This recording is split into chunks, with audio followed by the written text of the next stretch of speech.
अस्सलाम वालेकुम, कैसे हो आप सब? तो आज मैं कुछ छोटी-छोटी सी टिप्स आपके साथ शेयर करूँगी जो मैं किचन में यूज़ करती हूँ तो मेरे लिए आसानी होती है, आप सबके साथ भी शेयर करती हूँ। यहाँ पे जो था ना सहरी के लिए मैं आटा गूँध रही थी और सहरी का ये होता कि बच्चे जो हैं ना, जो बच्चे रोज़ा रखते हैं तो वो ना रोटी वगैरह ना सहरी में अच्छे से खा नहीं पाते, तो फिर दिन उनका बड़ा ख़राब सा गुज़रता है। तो मैं कोशिश करती हूँ कि मैं कुछ ऐसा तरीका कर लूँ ताकि मेरे बच्चे जो है वो कम से कम एक तो पराठा वो खा लेना। तो हमारी सहरी में ना पूरा रमज़ान पराठे बनते हैं, तो पराठे बच्चे खाते हैं। तो उसके लिए ना मैं आटा गूँध रही थी, तो इस तरीके से जब हम आटा गूँध के पराठा बनाते हैं तो बहुत मज़े के पराठे बनते हैं। और अगर आपका बच्चा पूरा पराठा नहीं खाता तो आप इस तरीके से करके देखिएगा, बहुत अच्छे से खाएंगे। तो इसमें मैंने क्या किया था, थोड़ा सा मैंने आटा लिया जितने मैंने पराठे बनाने हैं और उसमें ना 1 चम्मच मैंने घी डाल दिया, थोड़ा सा मैंने नमक डाल लिया, अच्छे से मैंने अपने आटे को गूँध के ना तो इसको रख लिया। तो 3-4 मिनट ही मैं रखूँगी क्योंकि टाइम कम था, और फिर उसके बाद ना इसके पराठे बनेंगे। तो ज़्यादा टाइम रखेंगे तो फिर ये आटा सही हो जाता है, तो फिर बहुत मज़े के पराठे बनते हैं। तो इस तरीके से ना बहुत क्रिस्पी से पराठे बनते हैं, बहुत मज़े के होते हैं। तो बच्चे जो है ना, जो बच्चे नहीं भी खा पाते वो भी पूरा पराठा खा लेता है। तो आप इस तरीके से ना अपने बच्चों के लिए करके देखिएगा, ख़ासतौर पर जो बच्चे सहरी में नहीं खाते ना। तो यहाँ पे जो होता ना 3-4 मिनट के लिए मैंने अपना आटा रख दिया था, थोड़ा रेस्ट दिया और फिर इसके बाद ना मैं पेड़े बनाऊँगी। तो मैं क्या करती हूँ कि मैंने जितनी भी रोटी बनानी होती है ना, चाहे पराठा हो चाहे दूसरी रोटी हो, तो मैं ना पेड़े एक साथ बना लेती हूँ। तो फिर उससे ये होता है कि उसको बेलना भी आसान होता है और फिर रोटी भी अच्छी बन जाती है। तो मैंने 3 पराठे बनाने थे, तो मैंने ना उसको पेड़े बना के रख लिया। और अभी जिस तरीके से भी आप बनाते हो आप उस तरीके से बना लीजिएगा। तो मैंने इसको ना बेल के थोड़ा सा घी मैंने बीच में लगा दिया और अभी इसको ना थोड़ा सा रोल कर लूँगी। तो मैं इस तरीके से बनाती हूँ, बच्चे पसंद करते हैं। आपके घर में जिस तरीके से भी खाना पसंद करते हैं आप उस तरीके से बनाइएगा अपने बच्चों के लिए। तो ये जो है ना पराठे बहुत मज़े की बन जाते हैं और बच्चे जो है ना आसानी से खा लेते हैं, जो कि हर घर का मसाला है। बच्चे जो है वो खाते नहीं अच्छे से, और फिर सारा दिन जब रोज़ा रखा होता है तो फिर ना उनकी तबीयत ख़राब रहती है क्योंकि एनर्जी लो हो जाती है, क्योंकि अच्छे से उन्होंने खाया नहीं होता। तो मैंने 3 पराठे बनाने थे, तो मैंने पेड़े 3 वापस से बना लिए और अभी ना इसको मैं कर लूँगी, बना लूँगी। और आप यकीन माने बहुत मज़े का पराठा बनता है, छोटे बड़े सभी बहुत शौक़ से खाते हैं। बस थोड़ी सी ना हमें मेहनत करनी पड़ती है। तो आटा इसके लिए जो था ना वो थोड़ा अलग गूँधना पड़ता है, क्योंकि नॉर्मल आटे में तो हम घी वगैरह नहीं डालते, नमक तो हम डालते हैं लेकिन घी नहीं डालते। तो ये कि पर सिर्फ पराठों के लिए ना मैं थोड़ा सा घी या ऑयल डाल देती हूँ, जो भी हम यूज़ करते हैं। तो इसकी वजह से ना बहुत मज़े के पराठे बन जाते हैं, बहुत क्रिस्पी से और बहुत अच्छे से पराठे बनते हैं, तो बच्चे शौक़ से खाते हैं। तो अब सब देखिएगा, यहाँ पे मैंने जैसे कि आप देख सकते हो तवे पे मैंने डाल दिया और अभी ना मैं बना के आपको दिखाऊंगी। और ये वाला पराठा जो है ना, नॉर्मल आटे वाले पराठे जब हम बनाते हैं ना, मेरे बच्चे कभी भी पूरा पराठा नहीं खाते। तो अगर मैं इस तरीके से बनाती हूँ तो सहरी में ना पूरा पराठा माशाल्लाह ख़त्म हो जाता है और फिर खुशी होती है ना जब बच्चे अच्छे से खा लेते हैं। तो अब सब अप्लाई करेगा इस तरीके से, अगर आपके बच्चे भी नहीं खाते तो कुछ ना कुछ हमने करना होता, कुछ जुगाड़ लगाने होते हैं बच्चों को खिलाने के लिए। ये भी बहुत बड़ा काम होता है, जब बच्चे नहीं खाते तो बहुत ज़्यादा टेंशन होती है, मुझे तो बहुत ज़्यादा टेंशन होती है पूरा दिन, फिर उनको देख देख के टेंशन हो रही होती है। अच्छा, तो पराठों के साथ ना हम सहरी में अंडे भी बनाते हैं। तो अक्सर ना किसी के पास नॉन स्टिक तवा अगर नहीं है, जैसे मैं भी ये वाला तवा लोहे वाला यूज़ करती हूँ। नॉन स्टिक मैं आहिस्ता आहिस्ता ख़त्म करी, पहले मैं नॉन स्टिक चीज़ें यूज़ करती थी, अब बहुत कम की है। तो उसमें ना अंडा चिपक जाता है, तो मैं उसमें पता है क्या करती हूँ, थोड़ा सा नमक डाल के ना, ऑयल डाल के ना, नीचे थोड़ा सा नमक डाल देती हूँ और फिर उसमें अंडा ना फ्राई करूँगी। तो बिल्कुल भी आपका जो लोहे वाला तवा ना, आप उस पर भी अंडा हाफ फ्राई कर सकते हो, आपका अंडा बिल्कुल भी नहीं चिपकेगा और ना ख़राब होगा। तो बहुत अच्छे से हाफ फ्राई हो जाता है, तो ऐसा लगता है जैसे अपने नॉन स्टिक फ्राइंग पैन में किया है या फिर नॉन स्टिक तवे पे किया ना।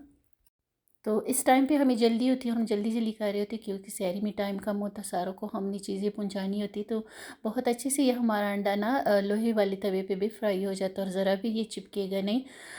अंडा मैंने डायरेक्ट तवे पे डाल दिया, आप किसी बर्तन में पहले डाल के फिर तवे पे डालेगा क्योंकि गंदा भी निकल सकता है। मुझे जल्दी थी, मैंने ऐसे ही डाल दिया। अच्छा, और एक ये कि जब भी हम ऑयल या घी का डब्बा रिफ़िल करते हैं ना, तो इसको लाज़िम धो लिया करें। फिर ये ना चिपचिपा सा नहीं होता, और फिर हम जब जहाँ पे भी रखते हैं वो जगह भी चिपचिपी हो जाती है, और जब हम यूज़ करते हैं इसको पकड़ते हैं तो हमारे हाथ भी चिपचिपे रहते हैं। तो इसको अच्छे से टाइट बंद करके ना तो मैं ऐसे धो लेती हूँ। बीच में बेशक नहीं धोएगा, लेकिन बाहर से अब धो लीजिएगा। बीच में कभी कभी भी बंदा धो ले, बीच में तो गंदा नहीं होता, लेकिन बाहर से ना इस पे ऑयल वगैरह लगा होता है तो बहुत ज़्यादा फिर वो चिपचिपा सा होता है। फिर हाथ से पकड़ते हैं तो हमारे हाथ भी ऑयली हो जाते हैं और बहुत ज़्यादा टेंशन इरिटेशन होती है ना। और सिंक में जितने भी आपके बर्तन होते हैं ना, अगर आपको उसको साथ साथ धोते हैं, अक्सर हम ऐसे करते हैं ना कि थोड़ी सी बर्तन सिंक में पड़े होते तो हम कह देते कि चलो थोड़ी सी और भी हो जाए तो फिर हम धो लेंगे, तो उसमें बहुत सारा टाइम लग जाता है और बहुत ज़्यादा टेंशन बनती है जब सिंक में बहुत सारे बर्तन जमा हो जाते हैं। तो मैं क्या करती हूँ कि जितने भी बर्तन होते हैं मैं जल्दी जल्दी से धो लेती हूँ और जमा नहीं करती। और यहाँ पे ना शाम को जब मैं कमरे में जाती हूँ किचन बंद करके, तो मैं सारे बर्तन अगर कैबिनेट में नहीं रख रही, अगर गीले है ना, तो मैं ऐसे कपड़ा ऊपर डाल देती हूँ। क्योंकि जब हम रात को सोने जाते हैं ना तो किचन बंद करके, तो बहुत सारी चीज़ें हमारी किचन में मतलब घूमती फिरती जो हमें नहीं पता होता। तो अगर हम फिर डायरेक्ट ऐसे बर्तन यूज़ करते तो फिर हमारे लिए नहीं सही होता। तो लाजम मैं अपने बर्तनों को कवर करके जाती हूँ। तो यहाँ पे डब्बा मैंने धो लिया था और अच्छे से ऊपर से धो लिए थे, तो ये भी बिल्कुल अच्छे से साफ़ हो गया। और अभी ना इसको मैं घी डालूँगी, और ये घी जो हम डालते हैं ना किसी भी डब्बे में ना, तो इसमें बहुत सारा इसके जो रैपर है ना इसमें बहुत सारा घी बच जाता है जो हम ऐसे ही रख देते हैं। तो मैं चार से फिर से क्या करती हूँ, इसको काट देती हूँ, और जब अच्छे से इसमें से घी निकाल के भी, और अगर हम काट के इसको देखते हैं ना, तो उसके बावजूद भी इसमें एक एक दो चम्मच घी मौजूद होते हैं, जैसे कि आप देख सकते हो। तो अच्छे से मैंने खोल लिया, और अभी इसमें से ना चम्मच के ज़रिए से ये अच्छे से निकाल लूँगी, और फिर भी इसको मैं फेंकूँगी नहीं जो थोड़ा बहुत रह जाएगा ना, इसको मैं आटे वाले बर्तन में रख देती हूँ, तो फिर ये आटे पे यूज़ करूँगी। तो इस तरीके से ना हमारा जो ऑयल है वो सारा हाँ यूज़ हो जाता है, तो कोई भी चीज़ हमारी ज़ाया नहीं होती। तो चीज़ें को ज़ाया नहीं करना चाहिए। तो इस तरीके से जो है ना हमारा जो घी वाला डब्बा था वो भी साफ़ सुथरा हो गया। और फिर जब हम ये छोटी छोटी चीज़ें यूज़ करते हैं ना, तो इससे इरिटेशन होती है और बहुत ज़्यादा टेंशन होती है, फिर हमारी किचन का काम जो है वो बहुत मुश्किल होता है। अच्छा, उसमें ना रमज़ान में ना हर घर में फ्राई चीज़ें बहुत ज़्यादा हो रही होती है, पकोड़े समोसे रोल वगैरह ना। तो हमारे घर में जो है ज़्यादा जो बच्चे पसंद करते तो वो पकोड़े होते हैं। और इसका सबसे मुश्किल टास्क मेरे लिए क्या होता है, जब मैं इसको ना फ्राइंग पैन में डाल रही हूँ या किसी कढ़ाई में जब मैं फ्राई कर रही होती हूँ ना, तो वो मेरे हाथों को लग जाता है, इसका जो बैटर होता है, और फिर इसमें मिर्ची वगैरह भी होती है तो हाथों को लग जाता है और बहुत जलन होती है। और एक हाथ बार बार धोने पड़ते तो उससे भी बड़ी ज़्यादा इरिटेशन होती है ना। जब हम बार बार हाथ धोते तो इरिटेशन होती है ना उससे भी। तो मैं क्या करती हूँ कि 2 चम्मच लेके ना, एक चम्मच में मैं इसका बैटर उठाती हूँ जितना मुझे शेप का पकौड़ा चाहिए, और दूसरी चम्मच के ज़रिए ना मैं उसको ड्रॉप कर देती हूँ ऑयल में। तो इससे ये होता है कि मेरे हाथ बिल्कुल साफ़ रहते हैं, मुझे हाथ बार बार धोने नहीं पड़ते, और मिर्ची वगैरह भी नहीं लगती, और हाथ भी साफ़ रहते हैं। और अक्सर ये होता है ना कि पकौड़े समोसे हो या रोल वगैरह हो, अब रमज़ान में तो हम रेगुलर फ्राई करते हैं, बाकी दिनों में तो इतना नहीं होता, लेकिन रमज़ान में ख़ास तौर पर जब हम इसको फ्राई करते हैं ना, तो जब हम स्लो चूल्हे पे कर लेते हैं तो सारा ऑयल जो है ना ये अब्ज़ॉर्ब कर लेता है। और अगर हम तेज़ चूल्हे पे करते हैं तो हमारी जो पकौड़े समोसे वगैरह होते हैं वो बीच में से ना कच्चे रह जाते हैं। तो ये बहुत ज़्यादा मसाला रहता है, और ये चीज़ें जो है ना बिल्कुल तजुर्बे से आती है, एकदम से कोई भी नहीं सीख पाता। तो इससे क्या करते हैं कि मैं क्या करती हूँ कि जब भी मैं इसमें ना, जैसे कि पकोड़े मैंने निकाल लिए, अभी मैं दूसरे पकोड़े डाल रही हूँ, तो मैंने चूल्हा बिल्कुल स्लो कर दिया।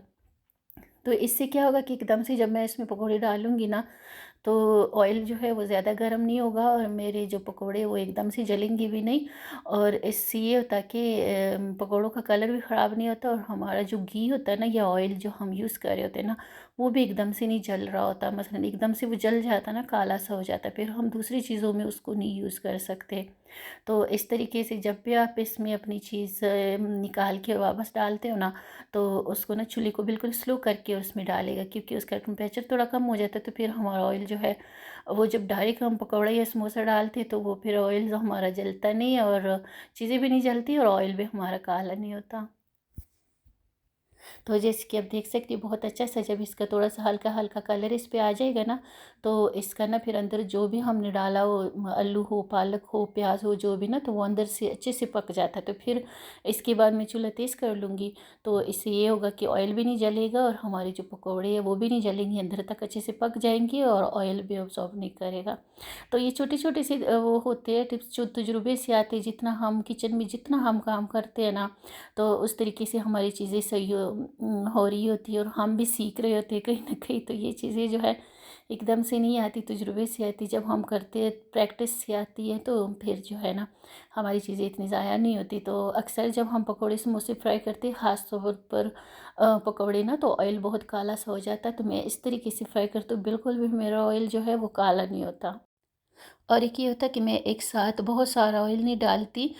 जितनी चीज़ मुझे फ्राई करनी होती मैं उस हिसाब से थोड़ा सा ऑयल डालती हूँ, ताकि मैं ये ऑयल जो है ना, अभी जैसे पकौड़ों का ऑयल बच जाएगा ना, तो इसको मैं पराठे पे भी यूज़ कर सकती हूँ, किसी सालन में भी यूज़ कर सकती हूँ। बिल्कुल ये जला हुआ ऑयल नहीं है, काला नहीं है, तो इसको ना मैं यूज़ कर सकती हूँ। तो अगर बिल्कुल फ्राइंग पैन या कढ़ाई हम भर देते हैं तो फिर हमारा ऑयल ज़ाया होता रहता है।